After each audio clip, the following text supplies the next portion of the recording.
VO narrator tone, tense, frustrated. You ever live with someone who thinks the world revolves around them? The kind who blasts music so loud your walls literally vibrate, and somehow you're the problem for complaining?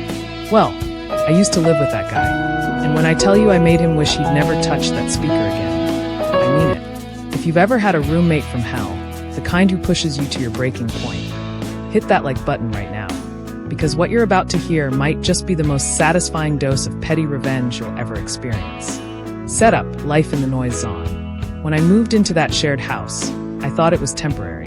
Just a few months while I finished my internship. Cheap rent, decent people. And at first, it was decent, until he showed up.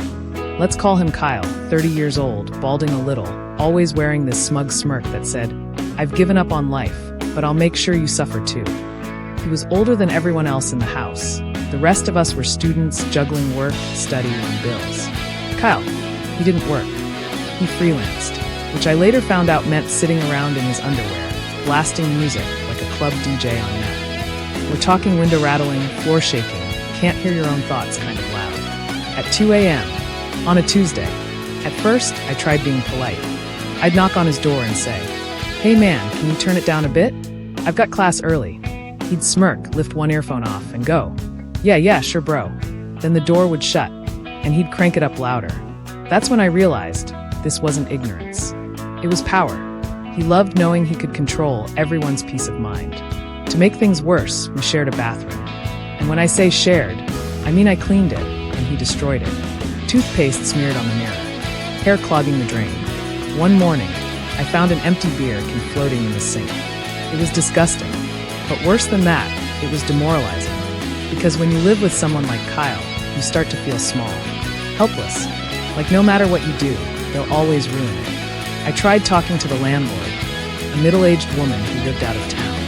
She sighed and said, "He always pays rent on time, so my hands are tied." Translation: you're on your own. Weeks passed. The walls shook nightly. My grades started to slip. I was running on caffeine, anger, and pure survival. It happened on a Sunday morning, the one day I allowed myself to sleep in. I'd been up late studying, finally drifted off around 4 a.m. At 8, my room erupted in bass, so deep my alarm clock fell off the shelf. I jumped up, heart racing, and stormed down the hall. Pounded on his door. Nothing. He was in his zone, bobbing his head to some EDM remix that sounded like a blender having a seizure. That was the moment something in me snapped.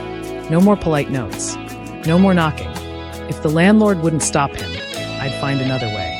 A way that would make him regret every beat he ever blasted. Step 1, information. I started observing him. When he left, when he slept, what routines he had. Turns out, for someone who thought he ran the place, Kyle had a predictable pattern. He'd leave for gym time at exactly 6 p.m. every night, gone for about 2 hours. Perfect window. Now, the landlord had mentioned once in passing that she technically rented the rooms under the table. No official tenant registration, which meant she was likely dodging taxes. And Kyle? He bragged constantly about his cash deals for freelance work. Translation: no taxes there either. So, I wrote an anonymous letter to the local housing authority. Nothing dramatic, just a polite note outlining that our house might have unregistered tenants and undeclared income, and that the noise levels were out of control. Then I waited. 2 weeks later, the first letter arrived, an official notice of property inspection. The landlord freaked out. She called every tenant, panicking about who might have reported something. I played dumb. Really? Wow, that's crazy. I hope they don't find anything. She was scrambling, telling everyone to keep things clean for the inspection. Except Kyle. He just shrugged and said, "They can't do anything to me, bro. I've got rights." Oh, Kyle, that's what I was counting on. The day before the inspection, I made sure the bathroom looked like a war zone. I didn't even have to fake it, just didn't clean up after him for once. Empty bottles, mold spots, hair everywhere. Then I took pictures, dated, time-stamped, and sent them, anonymously, along with a complaint about unsafe living conditions caused by one tenant. The inspection came. The officer walked through the house with a clipboard, expression tight.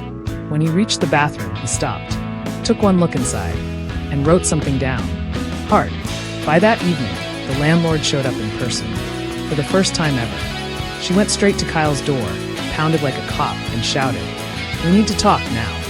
Turns out, the inspector's report mentioned possible sanitation violations and unregistered tenants. If the situation wasn't fixed, the landlord could face fines or worse. So she did the one thing she'd been avoiding for months. She told Kyle to leave. Of course, he didn't take it well. He yelled, slammed doors, called her names. Tried to guilt her with, "I've been here for years." But legally, he was out of options. The noise complaints, the mess, the inspection, it all added up. He had 1 week to move out. And for those 7 glorious days, he didn't play a single note. Not one. The house was so quiet, I could hear my own breathing. It was beautiful. The morning he left, he blasted one last pathetic track while dragging his stuff out. But it didn't matter. Because this time, it wasn't my house shaking. It was his fragile ego. When the door finally slammed behind him, I sat on my bed in silence. No thumping bass. No shouting. Just peace. I'd been living in chaos for so long that the quiet actually felt strange. Then it hit me, the sweet, deep satisfaction of justice served. He thought he was untouchable, that everyone would just deal with it. But sometimes karma doesn't come on its own. Sometimes you have to send an anonymous letter. A week later, the landlord reduced everyone's rent by 10% for the trouble. And as for Kyle, rumor had it he tried moving into another shared flat nearby and got kicked out again within a month. Some people never learn. Living with someone like that teaches you something powerful. It's not always the loudest person who wins. Sometimes silence, patient, strategic silence, is the deadliest weapon of all. If that revenge gave you chills, hit that like button right now. And tell me in the comments, what's your worst roommate horror story? And of course, subscribe for more true stories of karma, justice, and the kind of revenge that hits where it hurts most. Fade out with the faint sound of a door closing, quietly this time.